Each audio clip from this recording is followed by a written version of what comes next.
దేవాతి దేవుడు నిజరక్షకుడు నజరేయుడైన యేసుక్రీస్తు వారి నామములో లవ్ అండ్ లైఫ్ మినిస్ట్రీస్ తరపు నుండి మరొక మారు ప్రభు పేరట దేవుని మాటలు వినడానికి సిద్ధపడిన మీ అందరికీ కూడా హృదయపూర్వక వందనాలు తెలియజేసుకుంటున్నాను. ఈ సమయంలో 37వ కీర్తన 28వ వచనం నుండి ఈ దిన పాఠాన్ని మనము నేర్చుకుందాం. 37వ కీర్తన 28వ వచనం నుండి ఈ దిన పాఠాన్ని మనం నేర్చుకుందాం.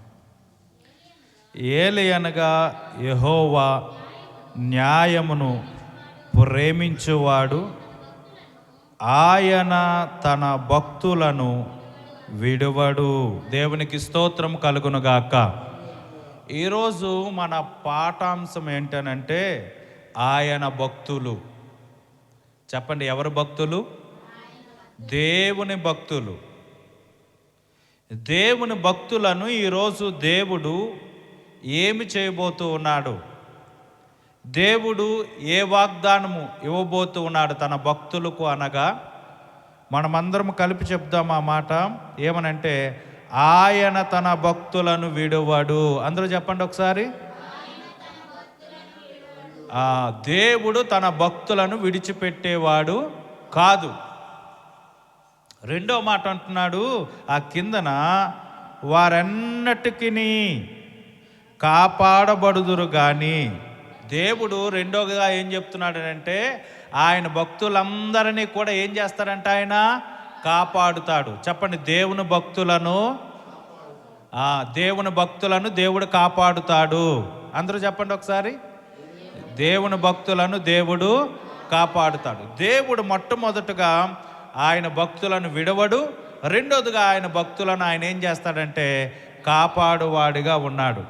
చూడండి, దేవుని యొక్క సన్నిధానంలో 2వ పేతురు 2వ అధ్యాయము 9-10 వచనాల్లో ప్రభు ఇలా వాగ్దానం ఇస్తూ ఉన్నాడు.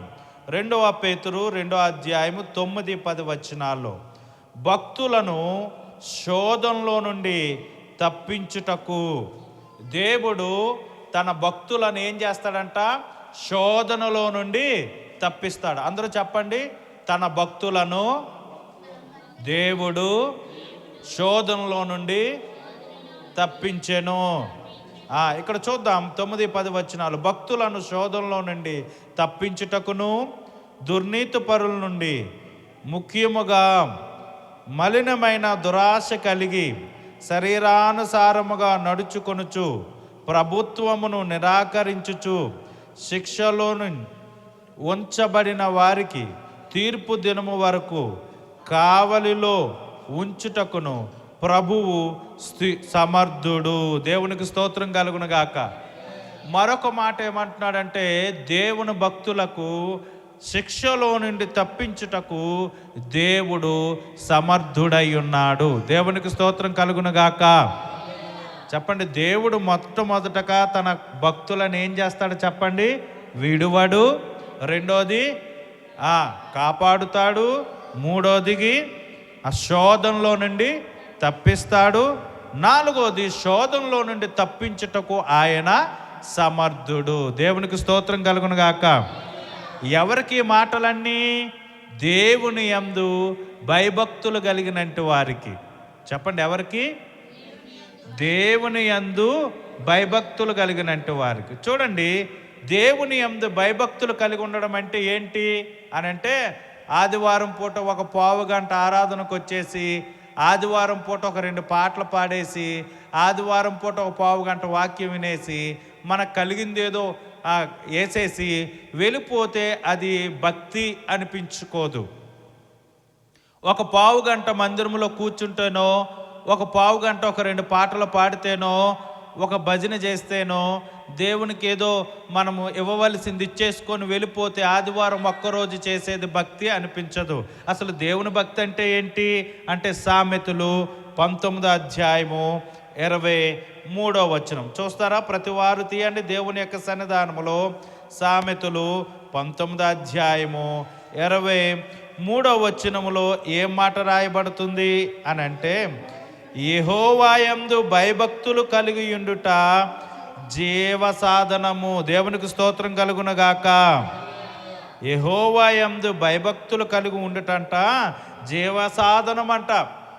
దేవుని యందు భయభక్తులు కలిగుంటే మనకు కలిగినది ఏంటి అని అంటే జీవము.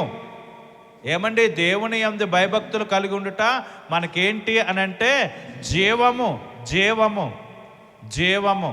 కాబట్టి దేవుని యొక్క ప్రసన్నతమైన నామములో మరొక మాట రాయబడుతూ ఉంది. 22 అధ్యాయం సామెతలు 4వ వచనంలో చూడండి, ఇక్కడ కూడా ఒక మాట రాయబడుతూ ఉంది. ఏమన్నాడు? యెహోవా యందు భయభక్తులు కలిగి ఉండుట వినయమునకు ప్రతిఫలము. దేవునికి స్తోత్రం చెప్పండి.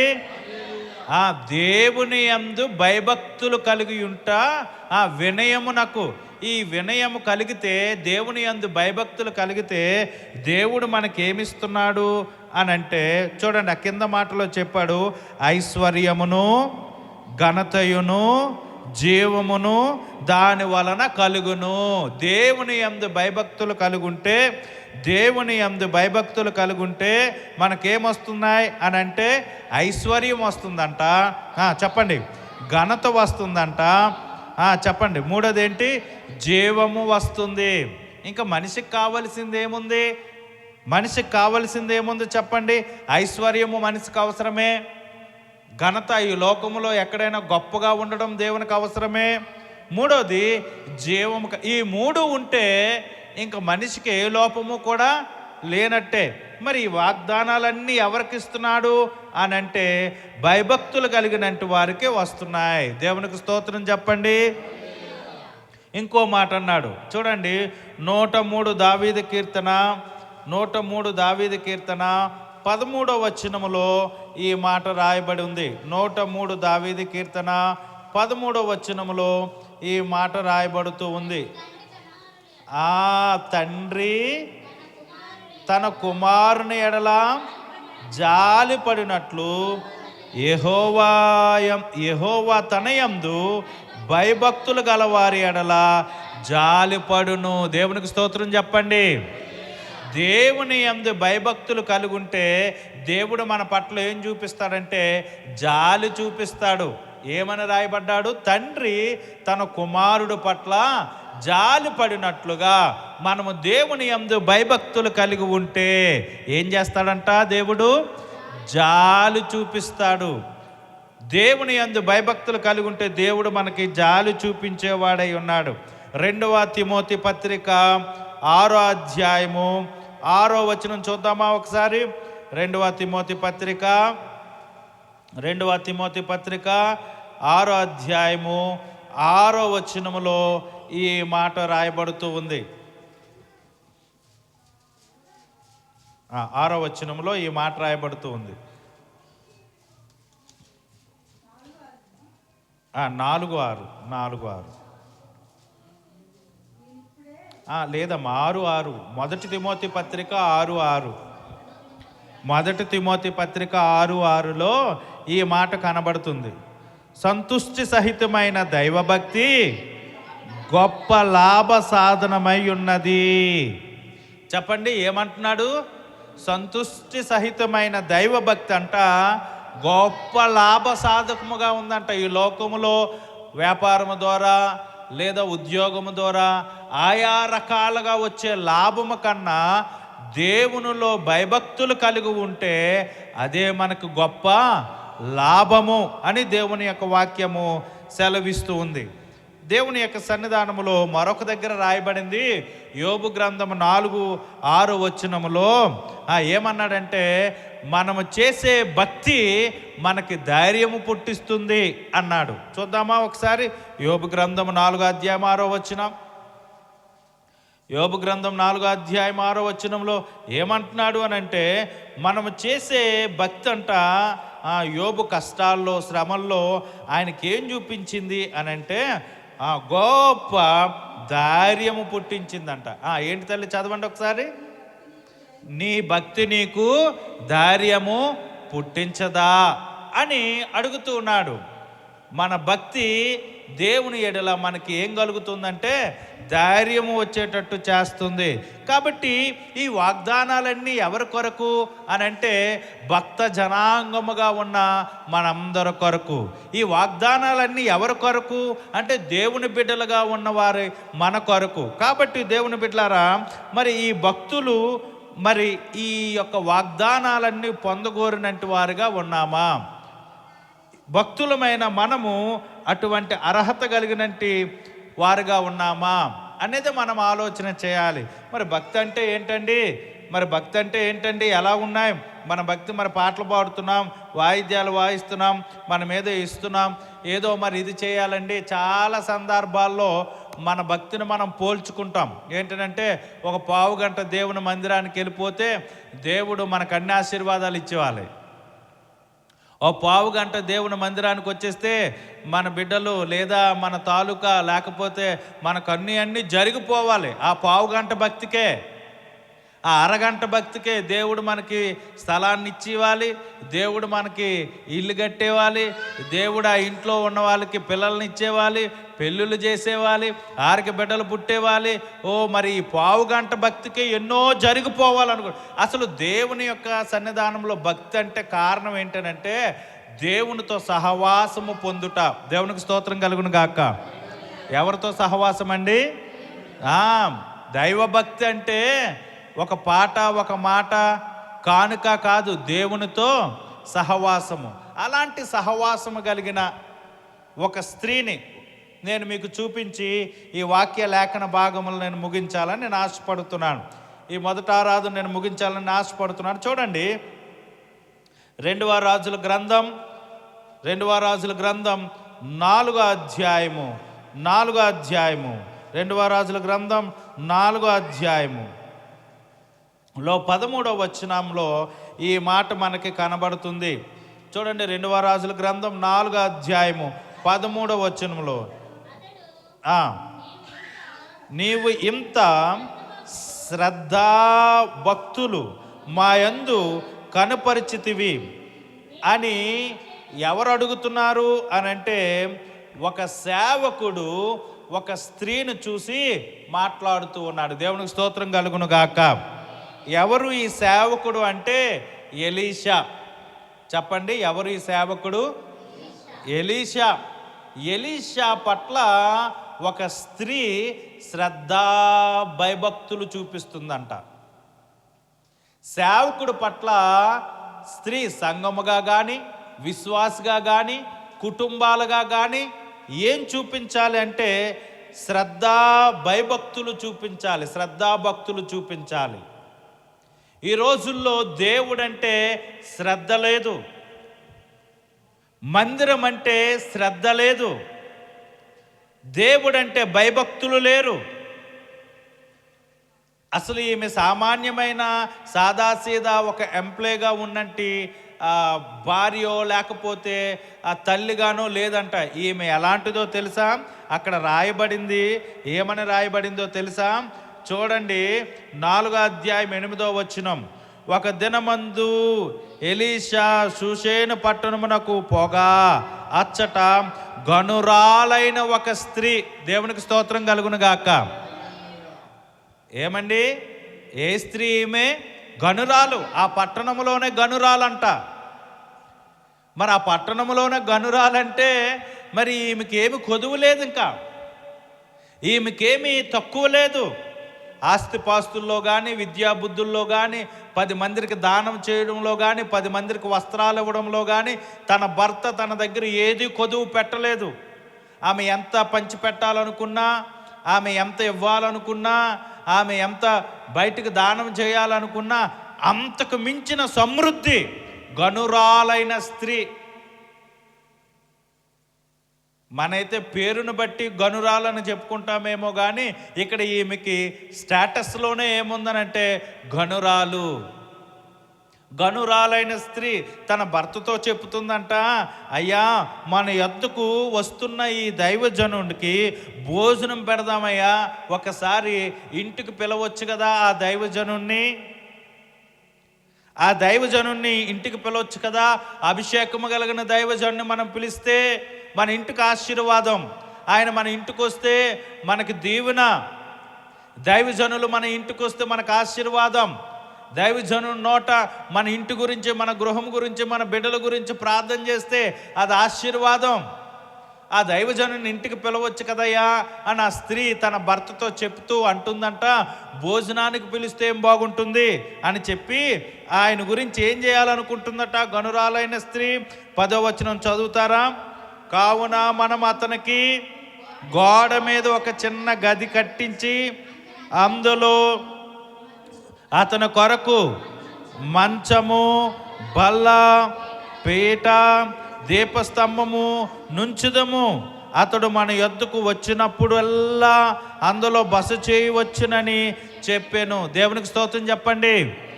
ఈ దైవజనుని గురించి ఆ గనురాలైన స్త్రీ తీసుకున్న నిర్ణయం ఏంటనంటే, అయ్యా ఆయనకు భోజనము కాదు, ఈ పట్టణం ఎప్పుడు వచ్చినా సరే, మన ప్రాంతం ఎప్పుడు వచ్చినా సరే, ఆయన మన గోడ మీద ఒక చిన్న గది కట్టిద్దాం, మన ఇంటి మీద ఒక చిన్న గది కట్టిద్దాం. ఈ రోజుల్లో ఒక సేవకుని కొరకు గది కట్టించడం అంటే ఎంత గొప్ప ఆశీర్వాదం అండి. అలాంటి దైవభక్తి కలిగిన స్త్రీలు, అలాంటి దైవభక్తి కలిగిన కుటుంబీకులు, అలాంటి దైవభక్తి కలిగిన సమాజం, కుటుంబాలు మన మందిరాల్లో ఉన్నాయా? మనకు మనం పరీక్ష చేసుకోవాలి. దేవుని సేవకుడి కొరకు ఒక ఇంటిని కట్టించి, ఒక గదిని కట్టించి, ఆ గదిలో కావలసిన వసతులు ఏమంటున్నారు? అతని కొరకు ఒక మంచము, ఒక బల్లం, ఒక పీట, దీపస్తంభము ఆయన దగ్గర ఉంచుదాం, ఆ గదిలో ఉంచుదాం. ఆయన ఈ ప్రాంతం వచ్చినప్పుడల్లా ఇక్కడికి వస్తారు. ఆ దైవజనుని గురించి ఏం రాయబడింది అని అంటే చూడండి, ఆ దైవజనుని గురించి ఏమి రాయబడిందంటే 9వ వచనం, కాగా ఆమె తన పెనిమిటిని చూచి మన యొద్దకు వచ్చుచూ పోవచ్చున్నా. ఎవరంట? దైవజనుడు, భక్తి కలిగిన దైవజనుడు. దేవునికి స్తోత్రం కలుగును గాక. ఏంటి? భక్తి కలిగిన దైవజనుల దగ్గర భక్త జనాంగం ఉన్నప్పుడు, భక్త జనాంగం అంతా కూడా ఏమి చేయాలండి అని అంటే, భయభక్తులు కలిగి ఉండుట, దేవుని యందు భయభక్తులు. ఆదివారం పూట ఒక్క దినమే ఏదో అలాగ వచ్చి ఏదో కాస్త ప్రార్థన చేసుకొని ఒక పావు గంట ఉండి వెళ్ళిపోయిన కుటుంబాలు ఉన్నారనుకోండి ఈరోజు మనలో. ఆ దైవభక్తికి దేవుడు గొప్ప కార్యాలు చేసేవాళ్ళని ఆశపడుతుంటాం. ఏమండి, ఇలాంటి దైవజనుడిని తన ఇంటిలో పెట్టుకుంటే, ఇలాంటి దైవజనుడు తన ఇంటిలో పెట్టుకుంటే అప్పుడు దైవజనుడు అన్నాడంట, అసలు ఏం కావాలమ్మా, అసలు ఏం కావాలమ్మా అని దైవజనుడే అడిగాడంట ఆమెను. చెప్పండి, ఏం చేశాడు?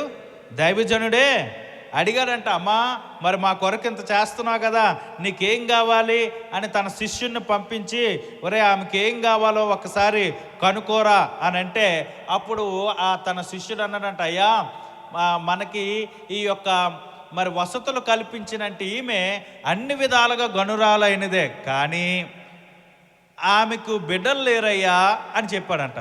చెప్పండి, ఎవరు లేరు?